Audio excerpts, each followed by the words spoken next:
Hello and welcome to episode 3 of the Bad Psychics podcast. This episode is dedicated to the full 2025 Indycar season. I am your host Z, and the idiots joining me today. First of all, I predict that he will have found some way to claim that Alex Palou is in fact from Norfolk. It's Michael, and I predict that he has a secret Santino Ferrucci Stan burner account. It's Coach Cheetah. Hey, you never know. Maybe it's not that secret after all. How are we doing? Michael, you good? Yeah, I mean, I will admit I did try to think, do I know any way to tie IndyCar into Norfolk? And it's about 4 steps removed, and I don't think I can get away with it. That wouldn't have stopped you trying normally, but fair enough. Cheetah, how are you doing? Yeah, pretty good. I'm sure I'll be posting about this. If you see some weird interactions from Santino is love, Santino is life, just be warned. Good. Excellent. Right, as I say, this episode is dedicated to the 2025 IndyCar season. We have each given our predictions from P1 to P27 for what's going to happen with the drivers this season. We're going to run through that in not too great depth, otherwise it'd take forever. And then we've also got some miscellaneous categories similar to the videos you've already seen, where we will be trying to get as close as possible to some answers, scoring points against each other, and at the end of the season we will find out who's the biggest idiot. So I'm going to switch screens once again to our beautiful high-tech Google Sheet in a hole. I've now stopped even trying to make it not look like a Google Sheet. It just, yeah, I can't convince anybody. But yes, that's curious. Oh, that'd be why. Good, excellent. Oh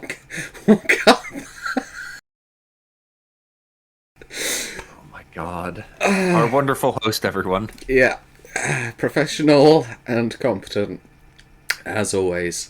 I will say as well, before we start, I just want to thank friend of the channel, Pangolin, because you won't be able to see this, but has sent me a gift for the start of the podcast, which is very fitting. I have a new t-shirt that I'm wearing now. I can't get it all on camera, but it reads, "I might be wrong, but it's highly unlikely." So that's now going to be my official mantra for this podcast. Anyway, let's start from the bottom and work up to the top. I think the one thing we are all agreed on is that Devlin DiFrancesco will finish last of the 27 drivers. In fact, personally, my biggest worry was that at some point they will get bored with Devlin DiFrancesco being useless and will replace him with somebody competent. And we have said that technically, whilst we've put drivers' names down here, it is the car entries that will count for the scoring because the drivers change so often. So, on behalf of all three of us, I would like to put out a plea to the powers that be.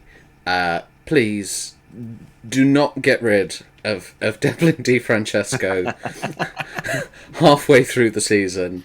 Yes. Rahul Letterman Lanigan, please. We need the points. Anyway, the first surprise, at least to me, comes immediately after that.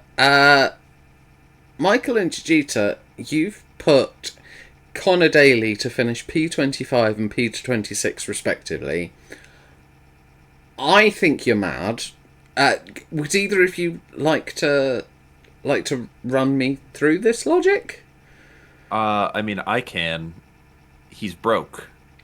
Or if not him, one of the big updates is that the title sponsor of his car, Polka Dot, has announced that they are not going to be paying him $3 million, which is most of the funding intended for his seat, which he has said might actually cost him having a seat. So it's an unknown. You don't know who's going in there, but if he doesn't have a consistent seat, and especially with him, not being at one of the bigger sides, who knows how much money Juncos really have. If his big title sponsor isn't actually going to pony up, it's a bit of an unexpected one. Okay, yeah, that's reasonable. I'd missed that news, so that just wants So me. maybe you're the bad psychic here. Not bad psychic, more bad researcher. um, Michael, was your logic similar? My logic is more based off of probably, as you'll figure out on quite a few of these, my limited knowledge of IndyCar. I have been a bit of, doing a sort of crash course of myself of IndyCar as a whole. I know more of the guys at the front. The further back you go, the more limited my knowledge will become. But yeah, it's one of those ones where I've looked through old results. I've looked through the past few years and sort of seen trends of how people are doing. And yeah, it was just one of the names that didn't really stand out as doing much. So Okay. yeah.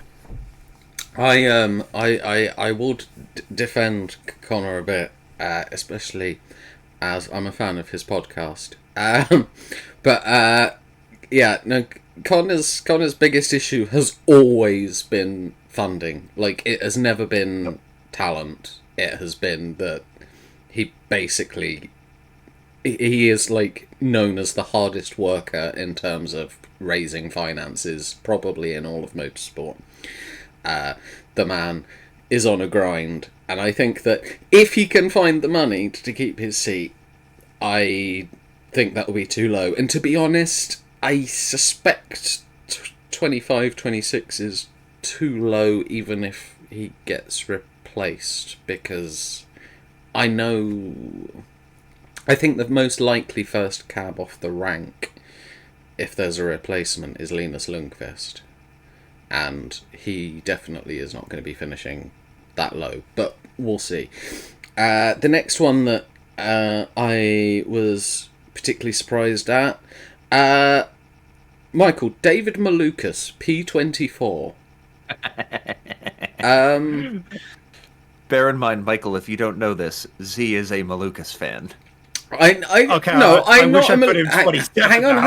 hang on. I like Malukas. I'm not a Malukas fan. He is a driver I have respect for. You haven't. Oh, actually, I've just noticed you've misspelt another one. I'll correct that in a minute. Me? Yes, you. Ah, good. Yes, Malukas, P24. That seems like a madness. Justify yourself, please. I mean, to be fair, I'm looking. He was P24 last year. Yes, he also missed 7 races because he broke his wrist. Yeah, and then he's got a broken wrist, so he's got, you never know how He people doesn't come back from- still have a broken wrist. He didn't drive the last 10 races with a broken wrist. Right, again, I think this is going to be, like I said, the lower ones down. You're going to get a lot of repeats of, I have essentially tried to learn IndyCar fully in a week. I have vaguely followed IndyCar for a little bit. But, yeah, I think everyone watching will very quickly figure out, of the three of us, which of the three of us is much more of a European racing fan than much more of the US stuff. So yeah, I'm just hoping for dumb luck on a lot of these bottom ones where you've all thought too hard about it, and it turns out that just randomly guessing was the better idea. Yeah, I mean, for context, David Malukas has long been touted as the probable replacement that will go to a Team Penske seat when one of their drivers retires or leaves. I think you may be struggling with that one, unless he breaks more bones and Yeah, he could break the other wrist. you know. Or that wrist could still be a bit weak. He could break it again. You never know. The only other thing that might happen is Junkos could fold as a team. What would Junkos folding have to do with that? Malukas isn't at Junkos. Am I going crazy? Oh no, I was looking at yours, Stingray Rob. What team is Malukas at? He's at AJ Foyt. I'm still annoyed. I'm still annoyed at Stingray Rob being 25th on your list. That's why I was looking at it. Stingray Rob's his teammate. My bad. Yeah. Stingray Rob.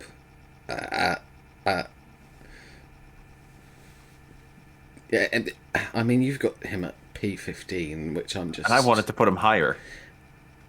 Yeah, but you wanted to put Stingray's going to have a great year. Okay.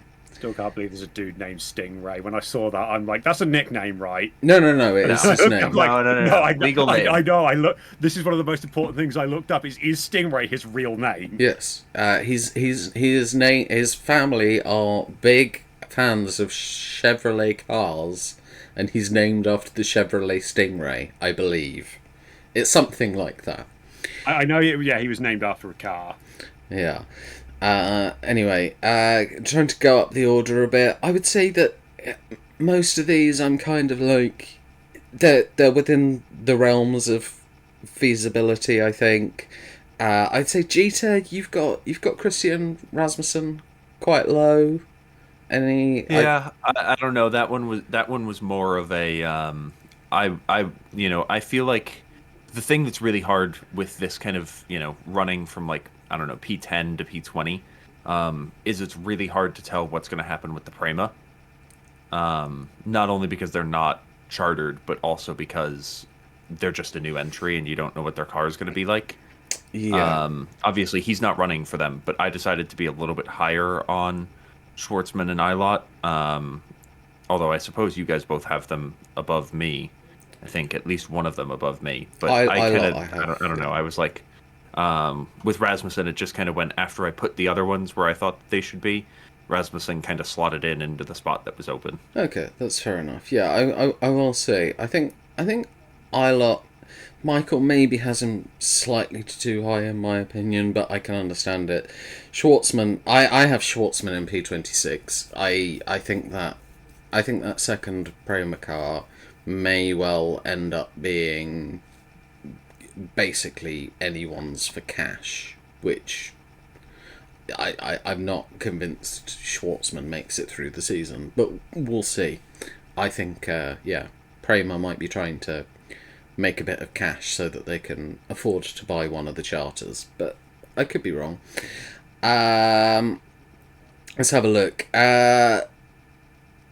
Alexander Rossi down in 17. That'll upset a few people. I have a reason for that one though, and my reasoning on that one is that he's moved. Obviously, leaving Arrow, McLaren, and going to Carpenter. I think he's going to be in significantly worse equipment. Yeah, I get that like Indycar is a spec series. And that all of the cars are theoretically the same, but resources matter a lot, as everyone who follows the series knows. Why am I doubled? Hang on. I've just realised that you are the opposite way around on the screen. So, just for ease of understanding, I'm reversing them. I'm sure that will make sense to everyone halfway through the video to just have the order swap. Is why the numbers down the side have vanished. Where have they gone? Okay, right, and then... Is that better? Oh no, I made it worse. But yeah, I just the Carpenter just has less resources. And I'm not confident that it's going to be like up to scratch. And for that reason, I just kind of I think that Rossi could have a real significant fall off, which is why I've put him down in 17th. I'd love to be proven wrong, but Yeah. Plus, the other thing is, Carpenter sold part of the rights of their charter to finance getting Rossi, and I don't know if that will get messy with what seat is, who has a seat for what race, and I still don't fully understand how the hell the charters work. I don't know if anyone does, but Yeah. it's I don't think we need to go into it. It's like, let's avoid that, and let's avoid blend lines, and we'll be happy today. For context, Jeter loses his mind watching IndyCar anytime. So stupid. God, I hate it. I've almost become a fan of blend lines just because of how much they upset Jeter. Yeah, just going to make a note just to bring them up whenever I can think of, if it's even remotely relevant from here on out. Yeah, exactly. They make no sense. You go into the pits, you come out where you come out. If you lose a position, sucks. So in P14 we have a new driver that I've never heard of for Jeter called Armstong. Apparently you knew what I meant.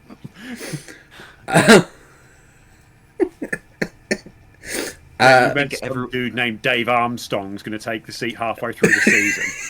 Yeah. Yes, Dave. He's from Norfolk, right? Yeah. He's from Wymondham. No. Dave's from Wymondham. He's going with the whole thing. Big up Armstong.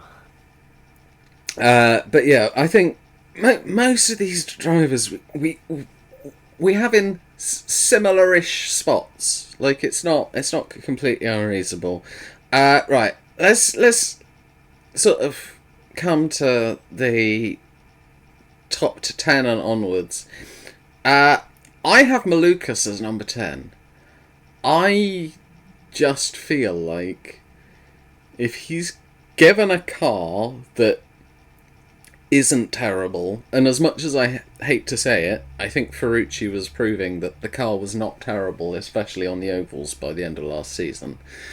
If he's given a car, and if he stays fit for an entire season, I think Malukas is that good. Michael's gone Rosenqvist, which, yeah, I think that's, we all have Rosenqvist very much around a similar area.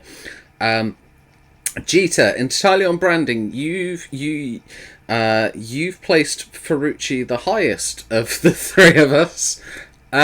Which is still a drop back from where he was last season in 9th. And the reason for that drop is the loss of Michael Cannon, who is at Prema but not at Prema because they've sacked him. Who knows what he's up to now?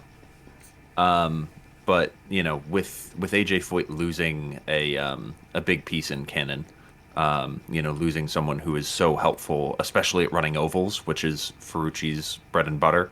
I wonder how, the question's really going to be whether Ferrucci last year had a good season, much to the chagrin of many people who watch the sport.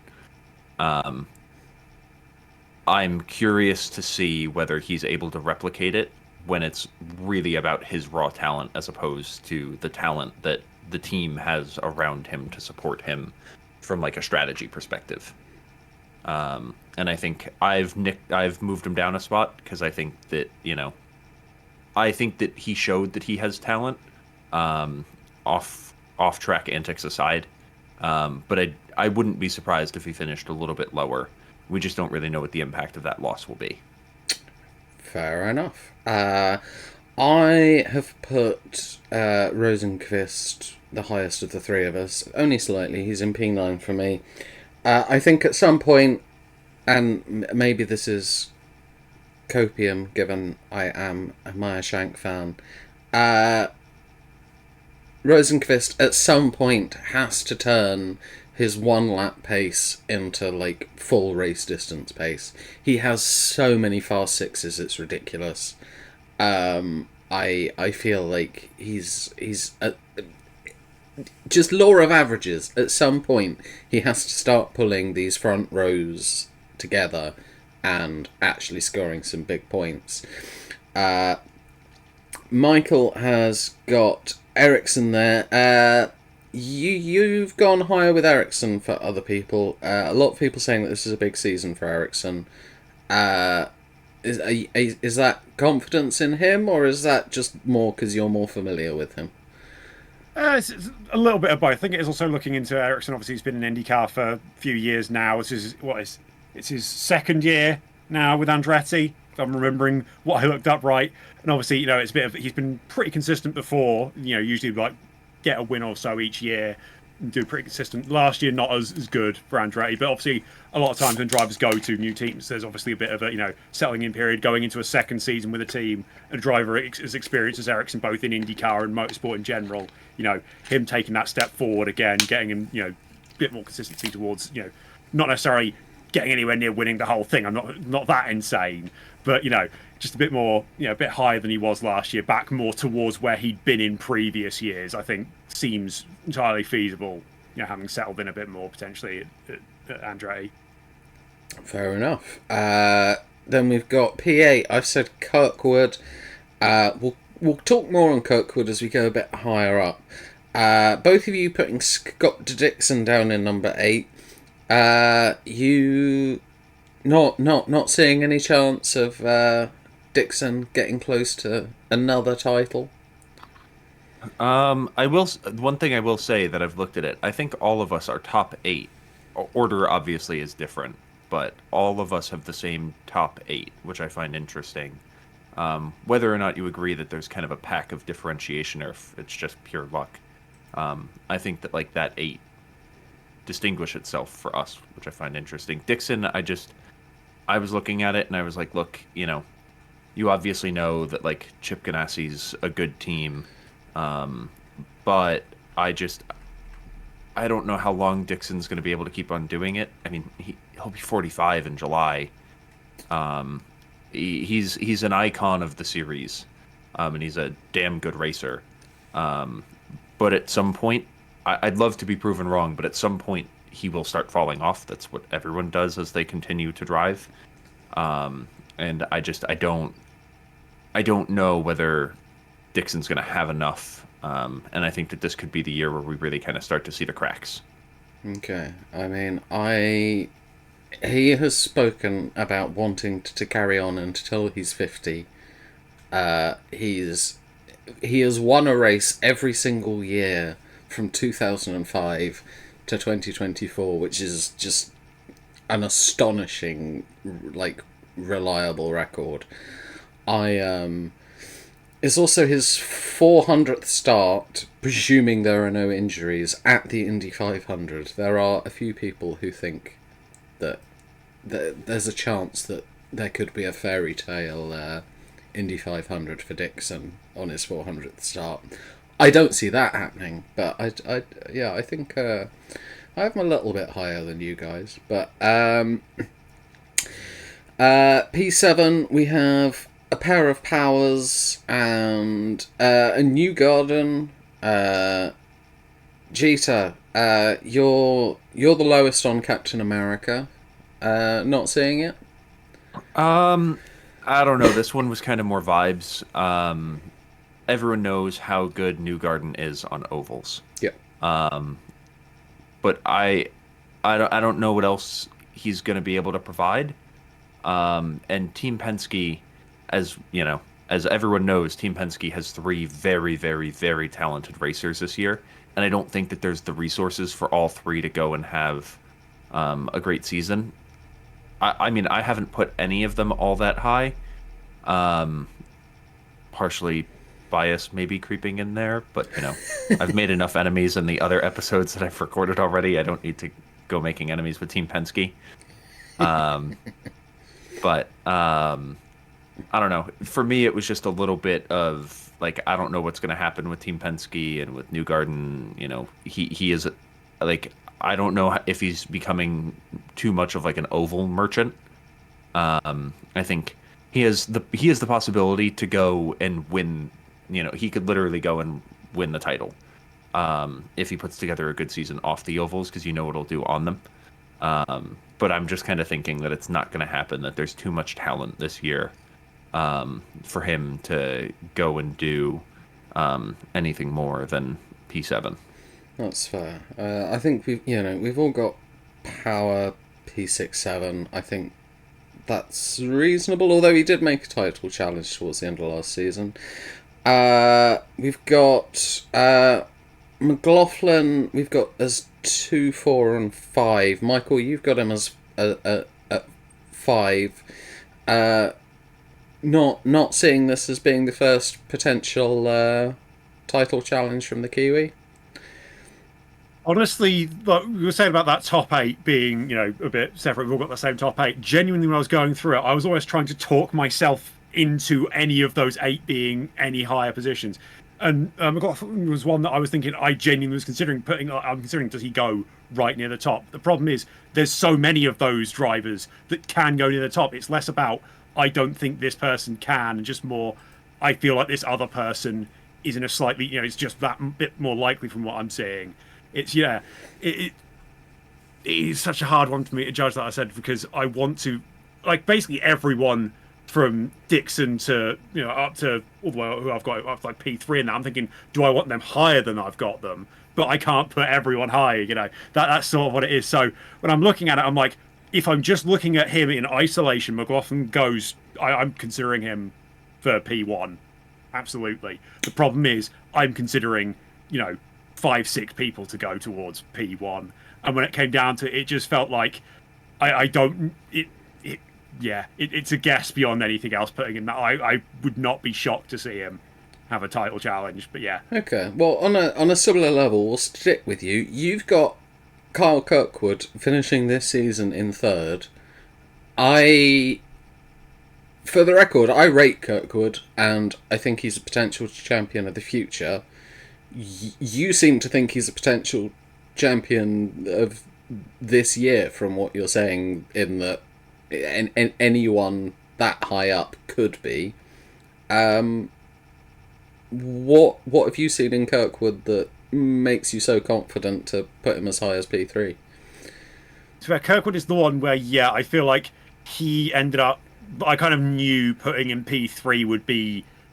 I thought I knew I'd have him higher than you two probably, but he's one where I look at him and look at all of his results before. Obviously junior categories having really strong results in junior categories, then coming into IndyCar, it's been that progression with him. It seems like each year he is getting slightly better and slightly better. He is taking steps forward each year, and obviously a lot of time when they look at it's obviously for other reasons outside of IndyCar, there's certain eyes on a lot of the younger American drivers at the moment, and who's going to be, obviously a lot of those eyes are on Colton Herta. You see a lot of people also bring up Kirkwood is there, but when there's all those eyes and all that pressure on Colton Herta, and this whole idea of the potential Formula One seat sort of hanging around him, I feel like Kirkwood not having that sort of pressure, but still feeling like there's a potential, I don't know if that is a potential route that he'd want to go down at all, but it just feels like he's a younger driver who is just progressing season on season, and just without as much pressure on him as the bigger names like Herta and the more experienced guys as well. Okay. You just brought up Colton Herta. I know that Jeter and I have very different feelings on what's going to happen here. So I'm going to make my point.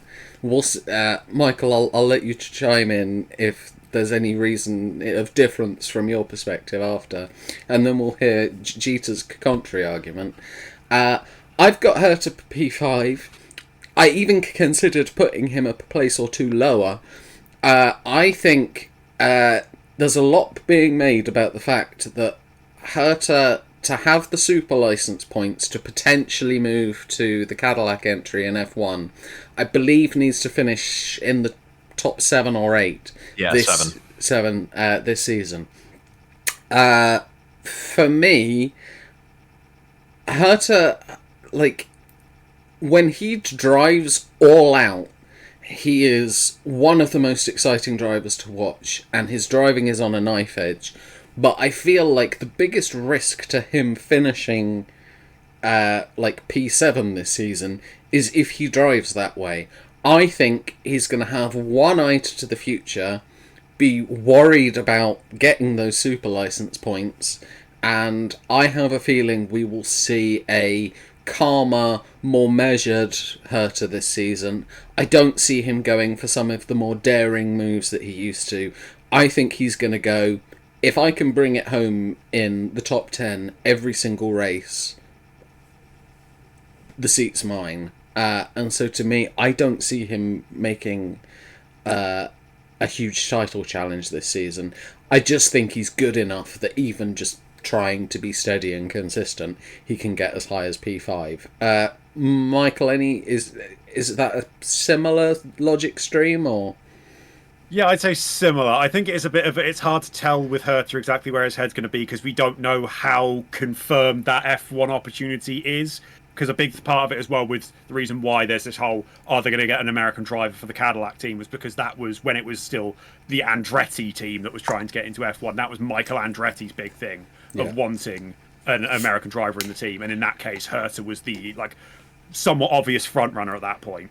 But now that Michael Andretti's not involved with the F1 stuff at all anymore, we don't know that that's still the case. So it's hard to tell if Herta is definitely getting that F1 seat. It will depend on whether he knows, what he knows about whether he's getting that F1 seat. I think will play on how he tries to drive this season, whether it's a case of him looking at it going, knowing that he's got that good chance at F1, thinking, right, this is my last shot at winning IndyCar, at least for a while, so I'm going to give it full beans, or I don't want to be an idiot and make them think, no, we can't have this guy going into our nice new Formula One team. So yeah, Herta is just, I think it's a really tough one to call. I genuinely think he could finish anywhere, but between P1 and P8. He genuinely floats around. That's kind of why he's ended up somewhere in the middle at P4. But yeah, he's just genuinely, I think you said, generally a bit inconsistent results-wise, because pace is not a problem. It's just actually getting, the results and the points on the board. Yeah. Jeter, you are the counter-argument. You're saying that You're saying that Herta will be the 2025 IndyCar champion. Yes, I will be winning the IndyCar championship this year. You've heard it here first. Thanks, Z. I always had faith in you.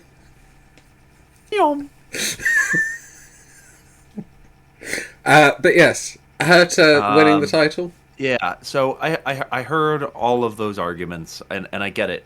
It's very realistic. I think Herta's season, as you guys have pointed out, it will go one of two ways. And the way that I've kind of thought through it has a lot to do with the previous season. I think you guys are right that Herta will be driving safe, especially if I think that Herta will be driving safe if he has to. But if he gets out to a hot start and has some points in the bag, he'll be able to throw it around a little bit better. Which is why he has shown, I'm interested to see, because obviously with the start of the schedule, as we know, we'll be starting in St. Pete, then you have Thermal Club in Long Beach. He's got a little bit of history winning at some of those in the past, if I'm not mistaken. Yep. And what my prediction is that he's going to have a hot start to the season, and if he gets out far enough that he can continue to be aggressive, because he knows, hey, if I bin it in one of these races and I DNF, I'm still fine for P7. I think that's really if he starts the first couple races in DNFs and he needs to start being consistent, there's no chance he's going to compete for the title because he won't have the ability to throw it. Michael, to your point, Andretti is supposed to be involved with Cadillac. It's suspected that they're going to be collaborating with Andretti's British subsidiary. So Andretti Global still runs the team. Michael Andretti specifically isn't involved. That's the big difference. Isn't involved. Isn't publicly involved, and probably isn't. I don't think F1 wants. I think that was a big reason of why all of a sudden the team was allowed to, become. Why F1 admitted, the Cadillac team in was GM's bigger involvement, but also no more Michael Andretti. Nobody at F1 liked Michael Andretti, essentially, was half the problem. He did not make a lot of friends in his efforts to try and get the team in. Yeah. So I'm backing Herta in part because I don't think Palou is going to go 3 back to back, which you guys will get to in a bit. I don't think he'll do it. And I don't think that it's going to be Pato's year. And I was looking at it and I was like, there's no one else that I can put Like I'm not. I don't feel confident putting anyone other than Herta there, but I don't think that it's going to be Award or Palou. And I think that like there's a very reasonable path that Herta could win it. I agree that there's a chance that we get to the dog days of the season. You know, you're at Laguna Seca, you're at Portland, and he goes, maybe I won't throw it. But I also think that like there's a very good chance that he is the heir apparent to the American seat in the Cadillac because they're gonna want an American in one of their seats. Um, and with that in mind, I can't see Colton Herta wanting to leave IndyCar with like one of his worst finishes in recent memory. Like I think that he's gonna need. I think that he's for his own sake gonna want to leave on a high. And you know, you talked about fairy tale finishes earlier with Dixon and you know the 400 start at Indy 500. I think that there's like a very real possibility that Herta tries to end this on a high, and I kind of want to, you know, I want to root for the fun story, which is you know him winning and then departing, and all of a sudden, you know, next season who's gonna win the title. Okay. All three of us seemed to be agreed that Pato will once again be a bridesmaid. I will say, like, I'd love to see Pato win it at some point. It just feels... I don't know when Pato's ever going to go into a season as the favourite. He's always like, he'll be there or thereabouts. But he does... and then... Michael, you and I both are seeing the three-peat coming from Alex Palou. I mean, from my point of view, I think if he can... He's won 2 titles in a row, despite not being especially good on ovals. And he is improving at those, and I'm just like, I don't see how anybody stops him. But I mean, what's your thoughts in that regard?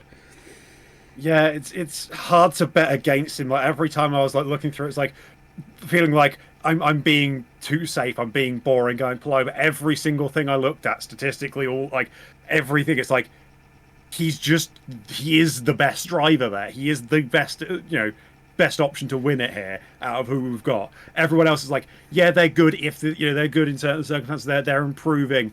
Palou has done it. He's shown he is that good. He is, like I said, it's not just that he's won. Well, it's 3 out of the last 4. It's that he's basically come in and gone almost, not taken like so many years to get to the front. But it's also so weird from my perspective, like I said, being someone who knows more like European motorsport. Palou was never this guy. He was never one of like the proper good young drivers. And all of a sudden he's just gone over to IndyCar and he's just found the place where he works. He understands how to, get the most out of the car over there. It's always hard to bet against the guy who has literally shown that he's the best option to win. Very fair. Okay, so now we move on to the miscellaneous proportion. Some of these are pretty self-explanatory, as usual. A couple of curveballs thrown in. We will start with the constructors, if we can get our picks for those up. We've got 2 Chevys and a Honda. Well, I mean, I guess, Michael, why are you backing Honda? Because I kind of assumed you two would go Chevy and decided to try and play it for the points. It's Chevy, like I'm just thinking back, it's like Chevy win, Chevy won, it's just Chevy winning year after year. And I'm looking at my drivers and like I've literally listed out like who's Honda, who's Chevy. Like I've got a few more Hondas above the Chevys here. It would make sense for that. And then I'm like looking back and realizing Chevy win every. I'm like, those two are gonna say Chevy. I'm gonna play it for the points here. I have no more justification than that. But it made sense with the order that I'd done for the 1 to 27. And yeah, playing for the potential. Like if we all went Chevy, the question becomes pointless. So I made it interesting. I wouldn't say that all of us putting Devlin DiFrancesco 27th made it pointless. It'll be him that's pointless. Jeter. Hey, that'd be an achievement. True. Gito, why Chevy? Because they've done it, the last 6 seasons? 5 seasons? Whatever the hell it's been. I see no reason that it's going to change now. Yeah, I mean, I can't lie. I think similarly. I don't think we need to spend too much time on this one. Let's move on to Wooden Spoon. So this is specifically the drive. Doesn't matter how many races they take part in. It's not tied to the car they're driving. Who will be bottom of every single driver who competes in a race in 2025? We've got 3 different answers. I will start. So I've said Kyle Larson. Partially it's because he's the one that I am absolutely confident will definitely only do one race. I think there are some of the other people who are down to just do the Indy 500 currently who could well get called up if somebody got injured or if they needed a safe pair of hands for a couple of races. And whilst I do unfortunately think that Larson might have a chance, I also don't particularly like him because of some of his past comments. So, not being sure and being confident he would only do one race, I threw him there. Michael, you've gone Jack Harvey. Yeah, again, I was just looking at who do we know is currently down to just do the Indy 500, and out of those, going through and figuring out who I think is, potentially least experienced, at least, least, has the least running, and also is in a team that's literally only doing the Indy 500 like the others. It's they're coming into teams that do the rest of the season, so potentially if they, like you said, could be needed elsewhere, or it's a case of they're going into a team that are doing this throughout the season, whether you can look at it and go, yeah, they're just got, it's a team going in, focusing just on the Indy 500. But yeah, no, when you look through historically, it's teams that are just going in for the Indy 500 don't normally suddenly go and win the whole thing. It's the safest bet, really, to go for one of those two. And Harvey was basically came down to the 50-50 choice of who do I think is going to do worse of the two of them. And yeah, Harvey. Okay, and GT, you said Ed Carpenter. Yeah, I was following I was following what you guys said. It was a similar thing. Carpenter is, right now only down to do 500. He did a couple more races. He did a couple more races last year. Mm-hmm. But the one thing that, I'm just not sure whether, Rasmussen or Rossi will need to sit out for a few races. Carpenter, did a job last year with 3 races because Rasmussen, I think, got hurt or something like that. He took his car for 3 races. It is his team after all. He took his car for the ovals because he wasn't sure whether Rasmussen didn't have as much experience on ovals, so he felt that maybe he could do a better job and get them into the top 22 for the $1 million payout. As it happened, not a particularly good move, but that was the logic.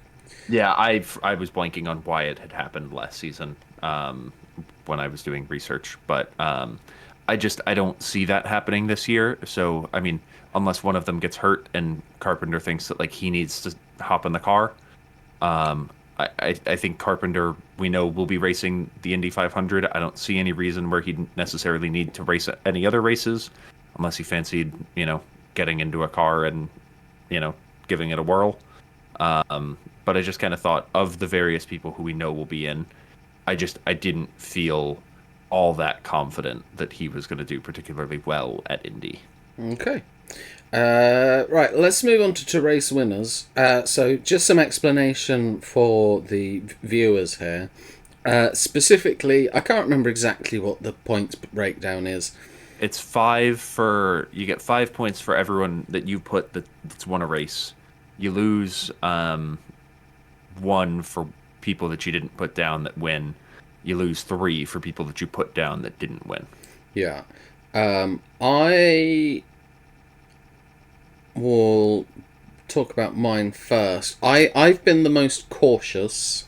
There's only 5 people that I am pretty confident win one. Palou, an Award, and I think even Newgarden, very obvious. McLaughlin, I think, has a chance to make a big push. And Dixon, I said it earlier, he's won at least one race every single season since 2005. I don't see that stopping yet. I still think he's a good enough driver. I am the only person to put Dixon down, though, which is interesting. I'm just having a look at your two. You two have most of the same names. The only difference is that, Michael, you've said Kirkwood, and Jeter, you've said Willpower. So, Michael, carrying on back in Kirkwood to get a win, and how confident? Like, what was your approach to the question?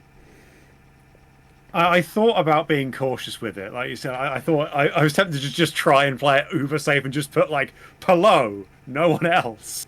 Just as like I was tempted to try and like completely maths it out of like what is the like lowest risk possible to do it with, knowing that the answer is probably to only put like maybe 3 or 4 names really. But when I was looking at it, I'm like, I'm backing all like the top 8 to be good drivers. I think all of them are capable of winning a race this year. They're all capable. Like I said, that top 8 could go in a wild amount of different orders when I was trying to plan it out. To end up sort of just being like, I can't put all 8. That feels a bit too much because I also want to put Marcus Ericsson just because it's Marcus Ericsson. But like I thought, right, I'm just going to back the ones who I'm saying are going to do well, cut it at 6 because like that felt like I didn't want to cut it that short anyway. Like I said, I kind of wanted to back all of the top 8 to be able to win. Because, this isn't Formula 1 where it's like 2 guys winning the whole year, which is, quite nice to actually think about. But yeah, so it was a bit of, just not entirely, like, I was never going to be 100% confident on which ones I was going here. I thought I'd pick the majority of that top 8 and chuck in Marcus Ericsson for fun. Okay, excellent. Talk us through Willpower and then just your overall thinking. Yeah, my general thought process was pretty similar. I kind of looked at the last couple seasons, how many winners there were, that sort of thing. I'd be floored if Award, Palou, Newgarden, Herta, and McLaughlin. Like, I'd really be surprised if any of those 5 didn't win one. And then I figured I'd take a punt on 1 or 2, where if it pays off, great. If it doesn't, you lose the 3 points. But I figured I had enough bankers where it was probably fine. Power's a very, very, very good racer, as we all know. And it's one of those where, similar to what you've said with Dixon, it's another older racer. I think for both of them, it's one of those things where they could win a race. I just don't know what the consistency is going to look like, especially for Power, where, he might have a couple good runs and nick one here or there, as opposed to, Ericsson was just kind of an odd punt. I don't know. I was when I was working on this, I just kind of went, Ericsson might win one. Let's go for it. I can't. I don't know what else it was beyond that. It was just kind of it called to me. Okay. Right. Let's move on. 500 winner. Very easy, this one. Who do we think is going to win the Indy 500? I've gone Newgarden. I think, unfortunately, he's just too damn good at the Brickyard.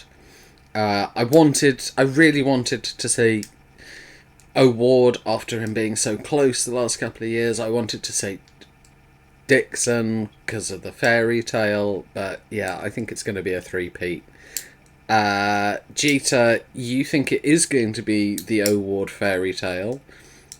Yeah, I think he finally gets it done. We know how close Pato has gotten with the 500, and you have to think that Pato's really going to want it. I don't know how involved he's going to be with, not that, like, I don't think McLaren F1 have an open seat anytime soon, but, like, who knows where his focus is going to be between IndyCar and F1, but he's made it abundantly clear how much he wants to win an Indy 500. It's a big deal to Pato, and I think that this will potentially be the year that we see it happen. And to be honest, I've picked some things that are good stories here. I thought that the Colton Herta story was compelling for similar reasons, whether that's good or bad. I was kind of called by, Pato finally getting it after the heartbreak of last year, missing it by seconds. Losing it on the final 2 turns. I'm thinking that this could finally be Pato's year. Gotcha. And Michael, you've lost your mind. I'm assuming this is one of the, my lack of IndyCar knowledge, coming to bite me in the ass a little bit. But yeah, it's drive straight and turn to the left sometimes. It's got to be an American, obviously. That's how that works. And Newgarden's too obvious. Herta's too obvious. I'm backing Kirkwood because... Oh, no. Why not? I should... When's the NASCAR episode? I mean, look, I should put Stingray Rob, shouldn't I? Let's go Stingray. Look, in fairness, Kirkwood had his best Indy 500 last season, finished 7th. He is getting there. But yeah, I think he's a little while away from being able to take out the big one. But, having mocked you for it, chances are probably comes true now. Next up, we have 500 only, if we can get those up. So this is specifically who will do the best of the drivers who are only down to do the 500. You've both gone Kyle Larson. Either of you want to, explain that one? He is very good at driving straight and turning to the left sometimes. He is just Kyle Larson is just genuinely very good at driving something very quickly, as long as it's got 4 wheels. Out of the options for people only doing the 500, he felt like, honestly, the safest bet of them all. Like I said, he is just a generally very quick guy in whatever you shove him in. And that's his whole thing that he loves to bang on about, as well, is that he's quicker than Max Verstappen, he's quicker than everyone. Time for him to at least prove it in, Indy 500. Yeah, and then I'm kind of similar boat. The one other thing that I will add is I think I'm hopeful that this year he actually is able to do the 1100. With the rain he wasn't able to do it, but I think it would be a really interesting story for him to, be the best solo runner and then also go run the Coke 600 after. Yeah. Fair. I've gone for Ryan Hunter-Reay. I think his pedigree is like something else at Indy. He loves the place. He tends to run well. And I think the last couple of seasons, the Dreyer Reinbold effort have gotten a little bit unlucky. I do think if they could have a good year running as an Indy-only outfit, I think their dream of coming back to the sport full-time could get a little bit closer. They do tend to be able to put together a competitive car. Just their luck is not always there. So, yeah, Ryan Hunter-Reay, I think, will have a good season. Right, next, move on to total drivers. So this is how many drivers will participate in at least one race this season. And good.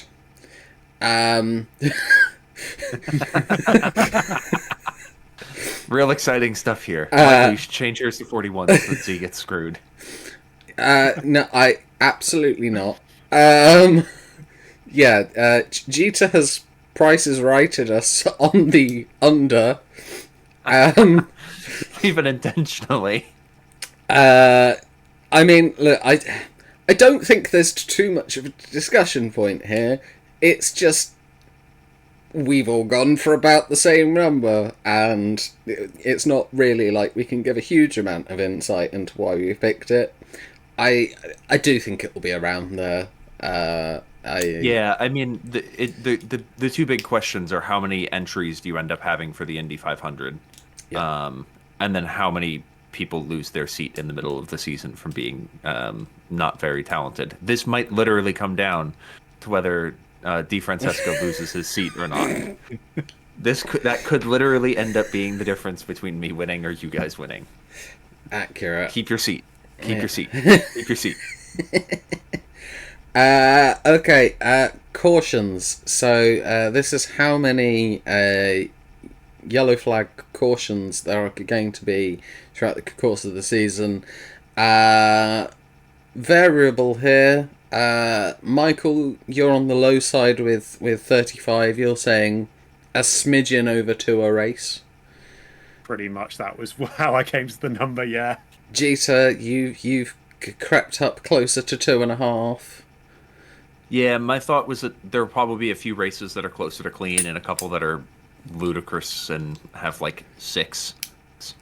Yeah, and I've gone at the higher end. I'm saying 45. I think that some of the longer oval races, especially Indy, tend to have quite a few. And whilst we don't have the chaos of the Nashville street track on the calendar anymore, so there won't be 9 in one race, I do suspect that it will be closer to 3 by the time you factor in that some will be absolute messes, I've no doubt. Then we move on to red flags. So this is how many red flag stoppages there will be in this season. Again, we're very close. 3, 4, and 5. Michael, you're on the low end again. Yeah, I obviously just have more faith in people to be able to drive safely. I'm probably an idiot. Excellent. Trusting America to do something safely. What's wrong with me? Hey, a decent amount of the grid are non-Americans. Let's be kind here. Yeah, but a decent number of the grid are Americans. I mean, but no. You know. I'm trying to work out who's going to have more problems. Jeter upsetting all of Reddit or Michael upsetting all of America. It's like, I do that anyway. Yeah. Jeter, 5. I don't know. I figure we'll probably see 1 or 2 at most. I figure at the oval races we'll probably see. I went for an average of like around 1 per race at the oval, and then said 5 sounds about right. I don't know. I think it's the other way around. You usually get away without needing the red out at the ovals, and it's the street tracks where nobody can get through because there's a car sideways sprawled across the road that tends to bleed the reds. I don't know. To be honest with this one, I think I looked at like what the last couple years had been and went 5 feels all right. Okay. Right. Pit stops. So this one is how many pit stops will the winners of all 17 races make combined? So if every race was a 2-stop race, the answer would be 34. What have we gone for? Okay, so it's gone the other way around. I'm now on the low end. I said 52. I feel like 3 average plus 1 because I thought somebody else might go 3 average. So I've gone 52.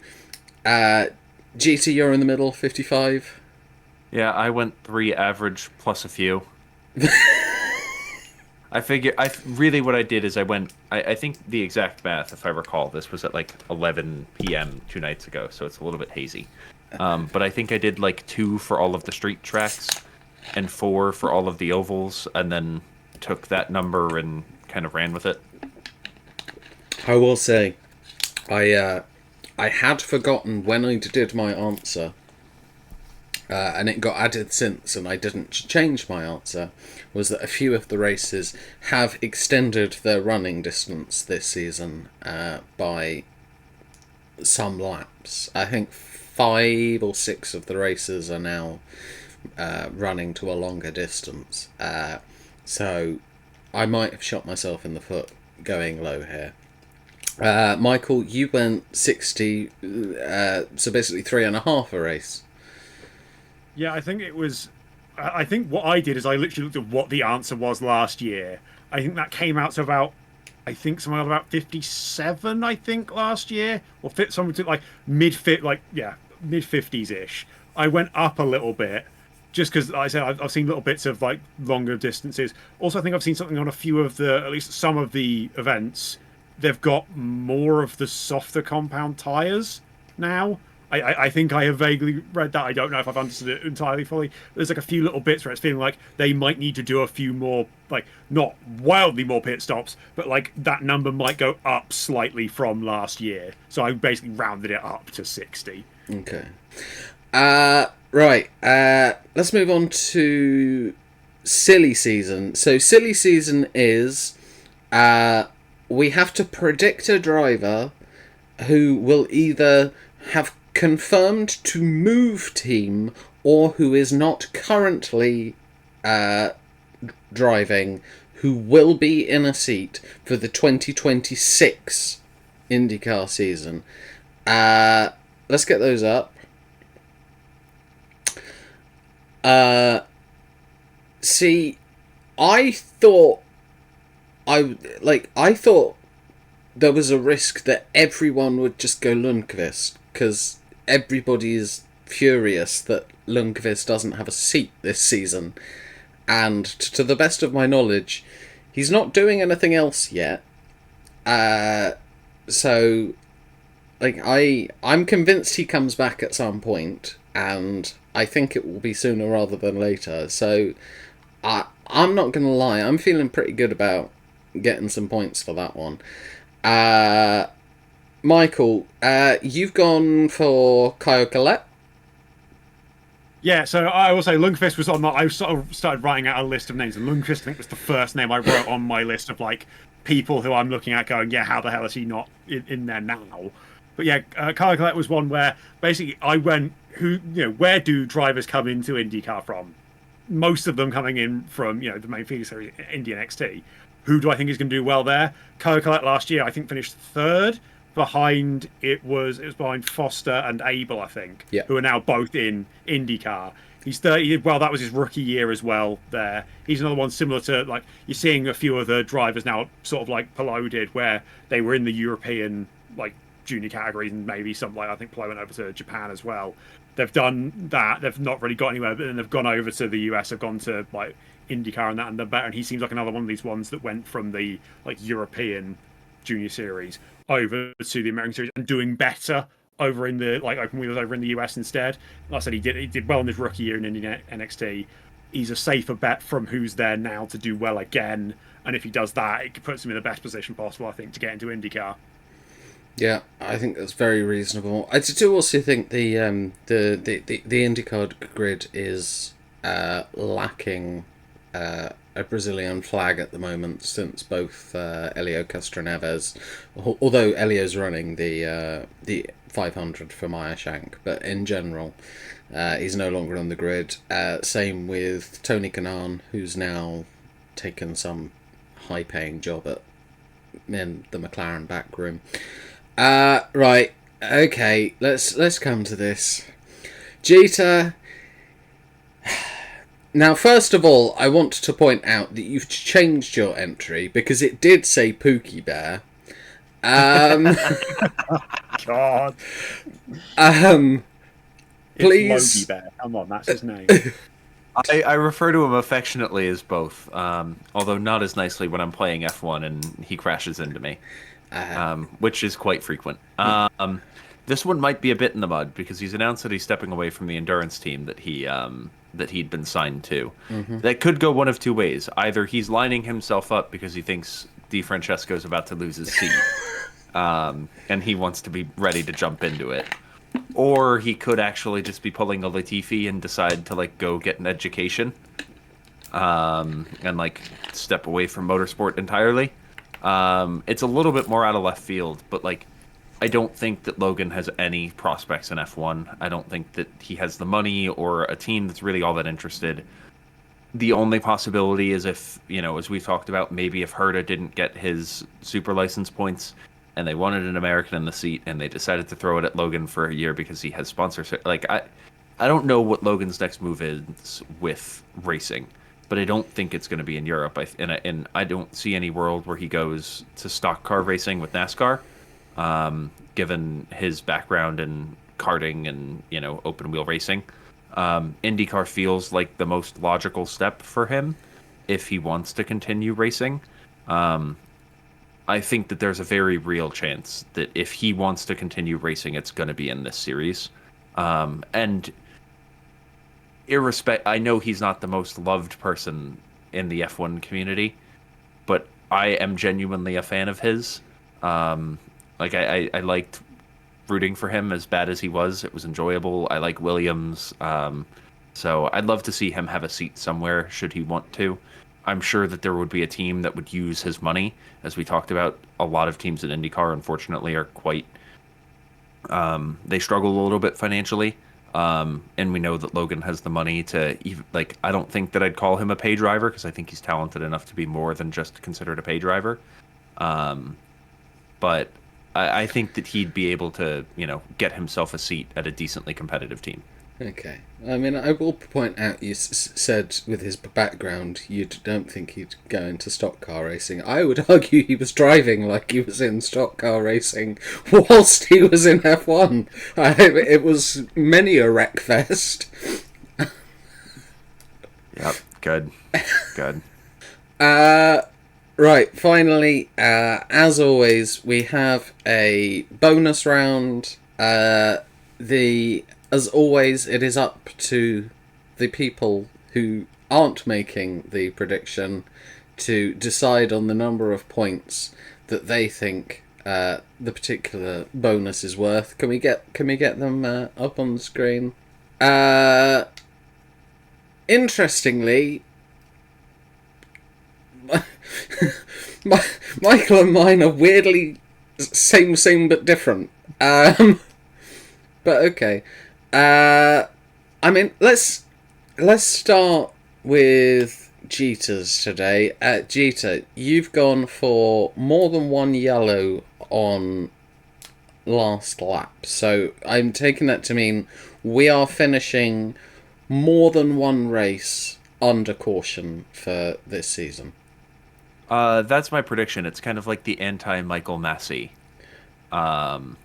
Where I think that we're going to have some carnage on final laps. We got close a couple times last season. I think I would not be surprised if at a couple of these races we have wrecks leading to yellows on the final lap. So I've gone for more than one, because guessing at one time feels, I think that it will have enough elbows out that it's going to happen more than once, which is a bold prediction, but one that I'm going to stand by. Yeah, I mean, I would say, we've kind of set the precedent that I think like a baseline level of, 50-50 predictability is kind of at about a 5-point up or down level. I definitely think it's less likely than that. I feel like I'd be prepared to go 7 up, 7 down on that. Michael, you got any thoughts on that one? I think I think like you said, saying it happened more than once makes it a bit more than just a random chance sort of thing. So I think you're probably right there. Okay, all right. So are you willing to accept 7 up, 7 down, Jeter? Yeah, 7 up, 7 down seems reasonable. Okay. So I've gone for a Scandinavian driver wins a race. So I didn't put any of them in my race winners. You guys did put Ericsson, who is I think, yeah, Scandinavians we've got on the grid this season. We've got Ericsson, we've got Lundgaard, we've got Rasmussen, and we've got Rosenqvist. I feel like at least one of them will win a race. I will accept. I don't think it's the boldest prediction, but I also don't think it's like a guarantee. To me, I think Ericsson or Lundgaard are probably the most likely. I'd like it to be Rosenqvist. Rasmussen, I don't think there's any chance of him winning a race this season unless something goes very chaotic. But yeah, I will.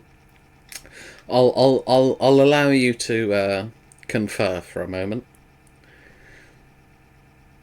Yeah, I think, considering the two of us have both put Ericsson to win, I think, like I said, Ericsson was not out of expectation, me thinking that he's going to win to make it be that'd be right. It's more, yeah, I think that's not as much of a given as I think we're making it look with our other predictions.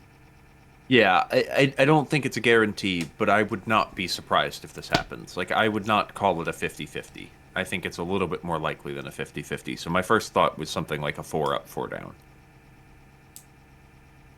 Yeah, I think that's... If we're calling 50-50 a 5 up, 5 down, I think that this is a little bit more likely.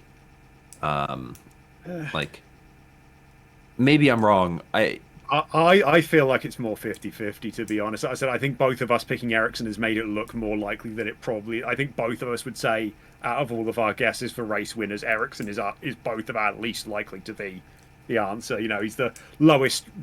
No, he's the only one that any of us have picked from outside our top 8 to win a race. I think, yeah. I will say I'm going to take the Cassie approach of interfering with the discussions to give my own opinion. I would meet in the middle with what you two have said and take 5 up, 4 down. I'm happy to just do the 5. If you think it's truly 50-50, I'm happy to just go 5-5. I think it's 50-50, honestly. Because I think it's banking mostly on Ericsson doing it, and I think he's won races in most years he's been in IndyCar. So I'd say 50-50 is probably fair. Okay, then let's do it. Excellent. Are you good with a 5-5? I'm delighted with a 5-5. Yeah. I was expecting 4-4, so I'm like 5-5. I'm thrilled. Then we have Michael's, which is Kevin Magnussen starts a race. So, first of all, yes, that originally said Logan Sargent until I literally, as I was writing it, I saw him trending on Twitter, went, what's going on? Oh, he's stepping away from motorsport by the sounds of it. I should probably change that. Right, what other ex-F1 guy could I fill that in with? And Kevin Magnussen has filled in for a race in IndyCar last time he was out of F1. I think it was with McLaren, wasn't it? I think he filled in in 2021 he filled in for a race, yeah. And I thought, out of all the guys, I kind of wanted to say Daniel Ricciardo, I'm going to be honest, because I know he loves the US, but I don't see that happening. I feel like I was always going to pick random F1 guy shows up in IndyCar, and Kevin Magnussen felt like the safest bet. I also worded it specifically starts a race. I originally wrote it as does a race, which I thought you'd try and claim implies he finishes it. And especially with Kevin Magnussen, I don't trust him to do that. So it's just he has to start the race. Yeah. But yeah, that was how I ended up on Kevin Magnussen. Yes. No, I was about to say that I'm pretty sure he retired from his one and only IndyCar race from memory. See, I actually think it would have been more likely for Danny Rick to start a race. Because my thing with K-Mag is the one race he did, and that was when he had like some McLaren backing and there was like, he was on better terms with them. He wasn't particularly good. He also did a test with a team. I can't remember who it was. He did a test with a team more recently than that, and supposedly, word on, rumours on the grapevine and all that, was that it went very, very badly. So I don't necessarily think, given he's never been like one of the drivers who's ridiculously well financially backed, I don't know. I don't think it's very likely. Don't think it's impossible, but I don't think it's very likely.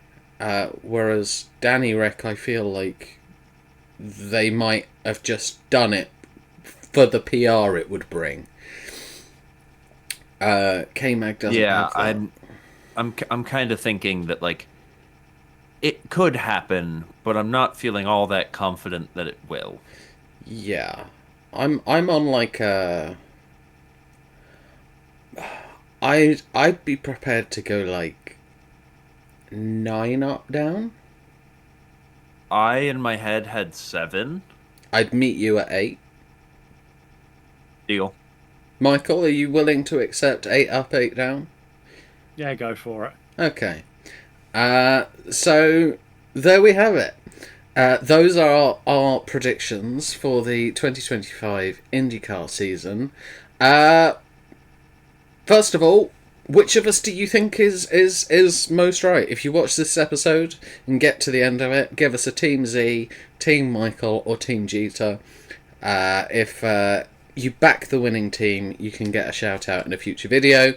If you did make it to the end, please consider giving a like and a sub if you haven't already. And please follow us on social media, because we will invariably be tweeting some absolute nonsense at each other. We will be back soon with some more episodes, possibly featuring one or both of these reprobates. However, for now, remember, be big mystics, not big mistakes. We'll see you again very, very soon.